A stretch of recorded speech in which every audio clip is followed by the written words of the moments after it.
പ്രിയപ്പെട്ട സുഹൃത്തുക്കളെ, nature life T വിയിലേക്ക് ഹാർദമായ സ്വാഗതം. ആരോഗ്യമന്ത്രിയെ മൂലയ്ക്കൊതുക്കാനുള്ള ശ്രമങ്ങൾ. ആരോഗ്യമന്ത്രിയെ കൊണ്ട് അലോപ്പതിക്കാരുടെ ബിസിനസ് തന്ത്രങ്ങളിൽ കുടുക്കാനുള്ള കുൽസിത ശ്രമങ്ങൾ. ഒരു ഭരണം മാറി മറ്റൊരു ഭരണം വരുമ്പോൾ അവരെ വേണ്ട രീതിയിൽ ഉപയോഗിക്കുക എന്നുള്ളത് അലോപ്പതി മാഫിയയുടെ സ്ഥിരമായ പരിപാടിയാണ്. കാശ് കൊടുത്താൽ വാങ്ങുന്നവരെ കാശ് കൊടുത്തൊതുക്കി, അല്ലാത്തവരെ സമ്മർദ്ദങ്ങൾ കൊണ്ടൊതുക്കി പലതരത്തിലാണ് അവർ ഓപ്പറേറ്റ് ചെയ്യുന്നത്. കഴിഞ്ഞ 10 കൊല്ലത്തെ ഭരണം കേരളത്തിന് നിരവധി തരത്തിലുള്ള പകർച്ചവ്യാധികളെ സംഭാവന ചെയ്തിരുന്നു എന്ന് നിങ്ങൾക്കറിയാം. അലോപ്പതി മാഫിയയെ ചോദ്യം ചെയ്യുന്നവരെ ജയിലിൽ പിടിച്ചിട്ടും കള്ളക്കേസുകളിൽ കൊടുക്കിയും അവർ വേട്ടയാടിക്കൊണ്ടിരിക്കുന്നു, രാഷ്ട്രീയമായി വേട്ടയാടിക്കൊണ്ടിരുന്നു, ഫാർമസ്യൂട്ടിക്കൽ കമ്പനികൾക്ക് വേണ്ടി, മരുന്ന് ലോബിക്ക് വേണ്ടിയിട്ട്. അതിനുശേഷം ഇപ്പോൾ പുതിയ ഭരണം വന്നു കഴിഞ്ഞപ്പോൾ അവരെ കൊണ്ടും ഫാർമസ്യൂട്ടിക്കൽ താല്പര്യങ്ങൾക്കനുസരിച്ച് പകർച്ചവ്യാധികളുടെ മഹോത്സവം നടത്താനൊന്ന് ശ്രമിച്ചു നോക്കി. ചീറ്റിപ്പോയി. ദയനീയമായ രീതിയിൽ മരുന്ന് ലോബി പരാജയപ്പെട്ടു. ജനങ്ങളെ മൊത്തം രോഗികളാക്കുക, അവരെ കൊണ്ട് പരമാവധി മരുന്നുകൾ കഴിപ്പിക്കുക, അവർക്ക് പരമാവധി ഓപ്പറേഷനുകൾ വിൽക്കുക, നാളത്തെ രോഗം വരാതിരിക്കാനെന്ന പേരിൽ വളരെയധികം ദോഷഫലങ്ങളുള്ള വാക്സിനുകൾ കൊടുക്കുക. ഇങ്ങനെയുള്ള നിരവധിയായ കുതന്ത്രങ്ങളാണ് മരുന്ന് കമ്പനികൾക്കുള്ളത്. ഒപ്പം ജനങ്ങളെ രോഗികളാക്കാൻ പറ്റിയ കീടനാശിനികൾ അവർ തന്നെ, മരുന്ന് കമ്പനികൾ തന്നെയാണ് കീടനാശിനികൾ ഉണ്ടാക്കി വിതരണം ചെയ്ത് അവരുടെ മരുന്നുകൾ വിൽക്കാനുള്ള രോഗങ്ങൾക്കുള്ള ഗ്രൗണ്ട് ഉണ്ടാക്കുന്നത്. ജനങ്ങളെ രോഗികളാക്കാൻ കഴിയുന്ന ആകർഷണീയമായ ഭക്ഷണ സാധനങ്ങൾക്ക് അടിമപ്പെടുത്തുക. കോളകൂടങ്ങൾ, മാക്ഡൊണാൾഡ്സ്, കില്ലർ FC, പിശാചി ഹട്ട്, മരണൈസ്, അങ്ങനെ നിരവധിയായ സാധനങ്ങൾ, മിഠായി, biscuit, chocolate, ice cream, sandwich, hamburger, hot dog, ഇങ്ങനെ തുടങ്ങി എന്നെപ്പോലുള്ളവർക്ക് പേര് പോലും അറിയാൻ വയ്യാത്ത നിരവധിയായ അത്യാകർഷക സാധനങ്ങൾക്ക് ജനങ്ങളെ അടിമപ്പെടുത്തുന്നു. ആഹാര സാധനങ്ങൾ, പാചകം ചെയ്യാനുള്ള പാത്രങ്ങൾ, ആരോഗ്യകരമായ പാത്രങ്ങൾക്ക് പകരം വിഷലോഹങ്ങൾ, അലൂമിനിയം, ഹിൻഡാലിയൻ, നോൺ സ്റ്റിക്ക് തുടങ്ങിയവ പ്രചരിപ്പിക്കുന്നു. അങ്ങനെ നിരവധിയായ തരങ്ങളിൽ വലിയ റിസർച്ചുകൾ നടത്തിയിട്ടാണ് ജനങ്ങളെ അവർ രോഗികളാക്കുന്നത്. ജനങ്ങൾക്ക് രോഗം വരാതിരിക്കാനുള്ള, എന്നാൽ യഥാർത്ഥത്തിൽ അവരെ രോഗികളാക്കാനുള്ള വാക്സിനുകൾ, അതിൻ്റെ രോഗസാഹചര്യങ്ങളൊന്നും ജനങ്ങളോട് പറയാതെ ജനങ്ങളെ അടിച്ചേൽപ്പിക്കാൻ വിരഗുളിക, മന്തുഗുളിക, പിന്നെ ഇരുമ്പരി, ഫോർട്ടിഫൈഡ് ഭക്ഷണ സാധനങ്ങൾ, ഇതെല്ലാം ജനങ്ങളിൽ അടിച്ചേൽപ്പിക്കാൻ ഭരണകൂടങ്ങളെ അവർ വിദഗ്ധമായി ഉപയോഗിക്കുന്നു. അതിലൂടെ പൊതുപ്പണവും കൊള്ളയടിക്കുന്നു. കേരളത്തിൽ കഴിഞ്ഞ 10 കൊല്ലങ്ങളായി നിപ്പ, ഷിഗല്ല, ഡെങ്കി, ഡോങ്കി, ഇങ്ങനെ പലതരത്തിലുള്ള പകർച്ചവ്യാധികൾ. അത് വളരെ രസകരമാണ്. കേരളത്തിൽ ഒരു പകർച്ചവ്യാധിയും ഉണ്ടായിട്ടില്ല എന്ന് ആരോഗ്യമന്ത്രി ഒന്ന് ജാഗ്രതയോടെ മനസ്സിലാക്കാൻ വേണ്ടി ഞാൻ ചില കാര്യങ്ങൾ പറയുകയാണ്. കേരളത്തിൽ ഇപ്രാവശ്യവും പകർച്ചവ്യാധി ഉണ്ടായിട്ടില്ല. തെളിയിക്കാം ഞാനത്. പകർച്ചവ്യാധി കേരളത്തിൽ ഉണ്ടായിരുന്നുവെങ്കിൽ, നിപ്പ എന്ന് പറഞ്ഞൊരു പാവം മനുഷ്യനെ വെന്റിലേറ്ററിലാക്കിയിട്ടുണ്ട്. അത് നിപ്പയായിരുന്നെങ്കിൽ ആ വീട്ടിൽ എല്ലാവർക്കും ഉണ്ടാവേണ്ടതായിരുന്നു. അവർ പറയുന്നതനുസരിച്ച് നിപ്പക്കാരനെ കണ്ടാൽ പകരും, തൊട്ടാൽ പകരും, കേട്ടാൽ പകരും. അയാൾ ഏതെല്ലാം വഴിയിലൂടെ പോയിട്ടുണ്ടോ റൂട്ട് മാപ്പിലൂടെ അതെല്ലാം അടയാളപ്പെടുത്തി അവിടെയെല്ലാം അടച്ചിടും. അതെല്ലാം നിപ്പയുടെ വൈറസ് തിങ്ങി നിറഞ്ഞ് ആർമാദിക്കുന്ന സ്ഥലങ്ങളാണ്. ഇവിടെ ഒന്നും ഉണ്ടായില്ല. അപ്പോൾ നിപ്പയാണെന്ന് സ്ഥിരീകരിച്ചല്ലോ. വൈറോളജി ഇൻസ്റ്റിറ്റ്യൂട്ടിൽ നിന്ന് നിപ്പയാണെന്ന് സ്ഥിരീകരിച്ചല്ലോ. എങ്കിൽ നിപ്പ ഒട്ടും അപകടകാരിയല്ല, ആർക്കും പകരത്തില്ല. അതാണ് തെളിയുന്നത്. ഇവര് സ്ഥിരീകരിച്ചതനുസരിച്ച് ആ മനുഷ്യന് നിപ്പ തന്നെയായിരുന്നുവെങ്കിൽ ആണെങ്കിൽ നിപ്പ വ്യക്തിയിൽ ഒതുങ്ങി നിൽക്കുന്ന ആർക്കും പകരാത്ത ഒരു നിസ്സാര രോഗമാണ്. അതല്ല നിപ്പ ഇവർ പറഞ്ഞ് പേടിപ്പിച്ചതുപോലെ കഴിഞ്ഞ പ്രാവശ്യമെല്ലാം നാട് മുഴുവൻ അടച്ചിട്ടതുപോലെ അങ്ങാളിപ്പടരുന്നൊരു രോഗമാണെങ്കിൽ ഇവർക്കെല്ലാം ഉണ്ടാവണ്ടേ? അതിൻ്റെ പേരിൽ നിയമസഭയെ കിടന്ന് നമ്മുടെ പ്രതിപക്ഷ നേതാവ് 41 കാറുകളിൽ നിന്ന് ഒരു കാറിലേക്ക് ചുരുങ്ങിയിട്ട് ഒരു കുഴപ്പമില്ലാതെ കേരളത്തിൽ നടക്കുന്ന, ടൈംസ് സ്ക്വയറിലെ ഇരുമ്പ് കസേരയിൽ ഇരുന്നത് പോലെ തന്നെ കണ്ണൂരിലെ റെയിൽവേ സ്റ്റേഷനിലെ കസേരയിൽ ഇരുന്ന് ഇപ്പൊ യാത്ര ചെയ്യുന്ന നമ്മുടെ മുഖ്യമന്ത്രി, അല്ല മുൻ മുഖ്യമന്ത്രി, വീണിതല്ലോ കിടക്കുന്നു ധരണിയിൽ ശോണിതവും അണിഞ്ഞയ്യോ, ഹാ പുഷ്പമേ അധിക തുങ്ക പദത്തിലെത്ര ശോഭിച്ചിരുന്നതൊരു രാജാവ് കണക്കയ നീ, ശ്രീഭൂവിൽ അസ്ഥിര അസംശയം ഇന്ന് നിന്റെ ആ ഭൂതിയങ്ങ് പുനരിങ്ങ് കിടപ്പിതോർത്താൽ എന്നൊക്കെയുള്ള പണ്ടെങ്ങോ പഠിച്ചിട്ടുള്ള കവിതാശകലങ്ങൾ എൻ്റെ മനസ്സിൽ വന്നു. അതല്ല നമ്മുടെ വിഷയം, അവിടെ ഇരിക്കട്ടെ.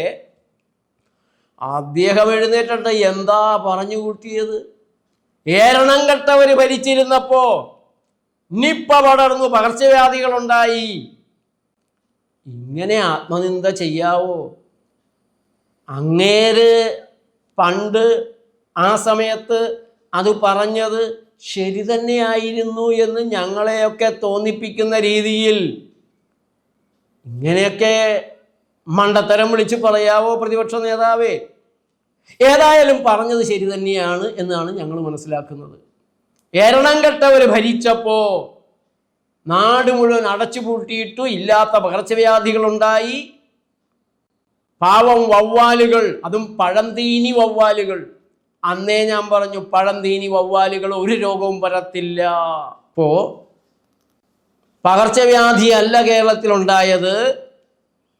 കേരളത്തിലുണ്ടായത് അതിൻ്റെ പേരിൽ കുറെ കൂടെ മരുന്ന് വിൽക്കാനും സർക്കാരിനെ മൂലക്കൊതുക്കി കൊട്ടുന്ന താളത്തിന് മരുന്ന് കമ്പനികളും അവരുടെ ശിങ്കിടികളായ രാഷ്ട്രീയക്കാരും, ഇപ്പോൾ അത് വ്യക്തമായിട്ട് നമ്മുടെ പ്രതിപക്ഷത്തെ ആരോഗ്യ വകുപ്പ് കൈകാര്യം ചെയ്തിരുന്ന ആളുകളൊക്കെ തന്നെയാണ്. മരുന്ന് കമ്പനിക്കാർ കൊട്ടുന്ന താളത്തിന് തുള്ളുന്ന അവരുടെ ബഹുമതികളൊക്കെ സ്വീകരിച്ച്, അവരുടെ കിമ്പളം കമ്മീഷൻ സ്വീകരിച്ച്, അവരുടെ പരസ്യങ്ങൾ സ്വീകരിച്ച് ഒക്കെ പ്രവർത്തിക്കുന്ന രാഷ്ട്രീയക്കാരും മാധ്യമങ്ങളും, ചില മാധ്യമങ്ങൾ മരുന്ന് മാഫിയയുടെ സ്വന്തം ചാനലുകളും പത്രങ്ങളും ഒക്കെയാണ്. അതിശക്തമാണ് അവരുടെ ശൃംഖല.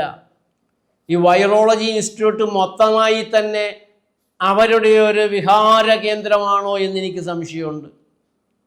ഏതായാലും നമ്മുടെ ഇപ്പോഴത്തെ ആരോഗ്യമന്ത്രിയെ ആ വലയിൽ കിട്ടുന്നില്ല. ആരോഗ്യമന്ത്രിയുടെ പേഴ്സണൽ സ്റ്റാഫിൽ ആത്മാർത്ഥമായി തന്നെ ആരോഗ്യരംഗം ശുദ്ധീകരിക്കാൻ ദൃഢനിശ്ചയമുള്ള ചില ഡോക്ടർമാരെയും അല്ലാത്ത ആളുകളെയും എല്ലാം എടുത്തു വച്ചിരിക്കുന്നു എന്നുകൂടെ എനിക്ക് മനസ്സിലാക്കാൻ സാധിച്ചിട്ടുണ്ട്. അതുകൊണ്ട് തന്നെ അവരുടെയും കൂടെ ശ്രദ്ധയ്ക്ക് ആരോഗ്യമന്ത്രിയും കൂടെയുള്ള ആത്മാർത്ഥതയുള്ള ഉദ്യോഗസ്ഥന്മാരും അറിയുന്നതിന് ചില കാര്യങ്ങൾ ഞാൻ പറയുകയാണ്. ഷിഗല്ല ഉണ്ടായതിനെക്കുറിച്ച് കർശനമായ ഒരു അന്വേഷണം നടക്കണം.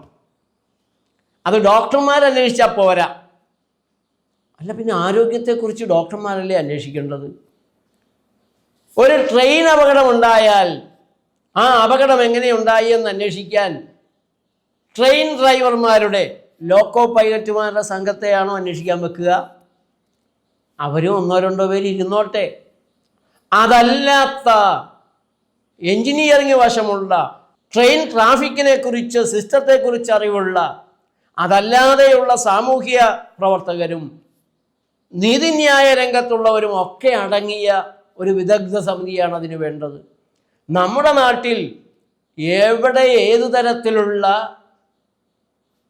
ക്രൂരമായ അവഗണനയുടെ അലക്ഷ്യമായ പെരുമാറ്റങ്ങളുടെ ഫലമായി ഇടതുകാലിന് പകരം വലതുകാല് മുറിച്ചാലും തെറ്റായ ശസ്ത്രക്രിയ ചെയ്ത ആൾ മരിച്ചാലും കൂട്ടമരണം ഉണ്ടായാലും എന്ത് സംഭവിച്ചാലും കുറച്ച് ഡോക്ടർമാരുടെ സംഘത്തെ വെച്ച് DMO ഒരു അന്വേഷണം നടത്തും. അവരാരെങ്കിലും അവർക്കെതിരെ റിപ്പോർട്ട് ഉണ്ടാക്കുമോ? ഈ പറയുന്ന ആളുകൾക്കും ഒരു കുഴപ്പം വന്നാൽ അന്വേഷണത്തിന് വരാൻ പോകുന്നത് ഇപ്പോൾ കുഴപ്പമുണ്ടാക്കിയവരായിരിക്കില്ലേ? പിന്നെ IMA പോലുള്ള സംഘടനകളുടെ കർശനമായ നിർദ്ദേശമുണ്ട്. ഒരു ഡോക്ടറും മറ്റൊരു ഡോക്ടറുടെ കുറ്റത്തെ രോഗിയോടൊക്കെ പറയുമായിരിക്കും, ഒഫീഷ്യലായിട്ട് പറയാനോ കോടതിയിൽ പോയി പറയാനോ പാടില്ല.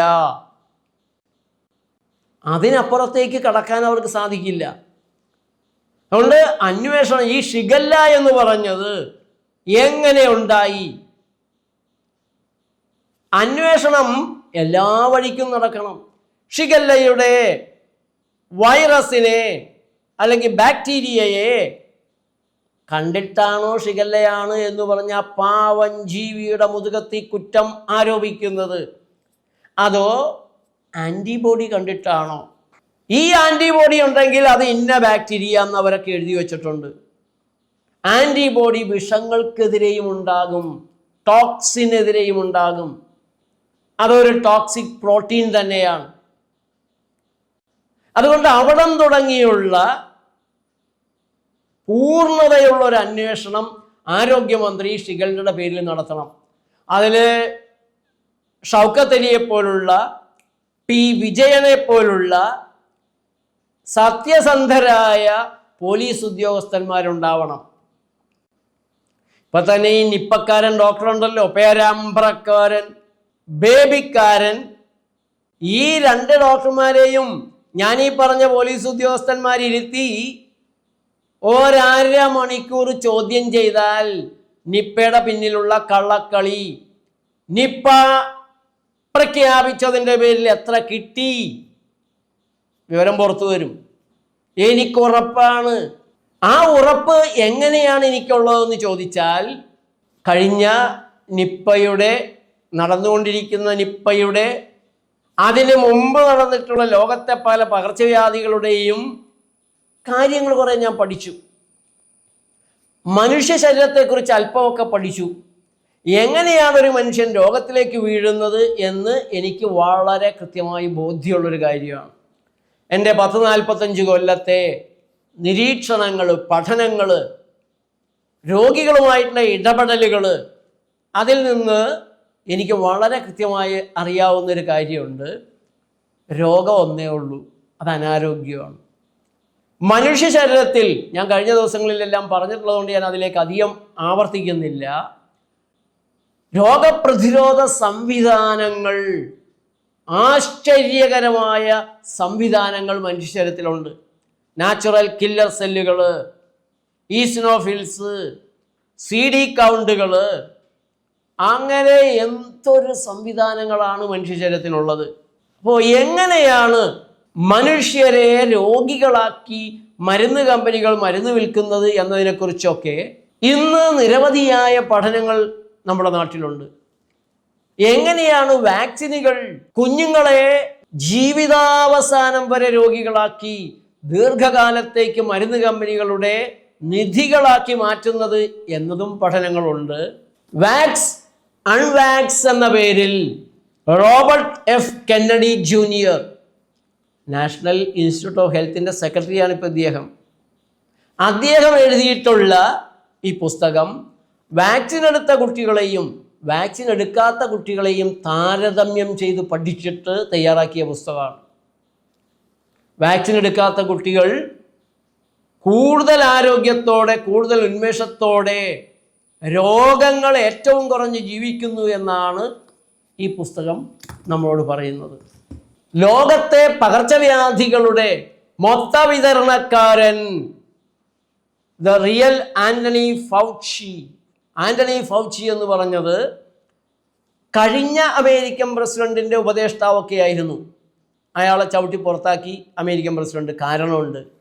വുഹാനിലെ ബിൽ ഗേറ്റ്സിൻ്റെ ഫണ്ട് കൊണ്ട് പ്രവർത്തിക്കുന്ന കുറേ നുണ ഫാക്ടറി, വുഹാനിലെ ലാബ്, അതിന് കൊറോണ മാർക്കറ്റ് ചെയ്യാനുള്ള ഫണ്ട് കൊടുത്തു ആന്റണി ഫൗച്ചി എന്ന് തുടങ്ങിയുള്ള വിവരങ്ങളെല്ലാം പുറത്തു വന്നിട്ടുണ്ട്.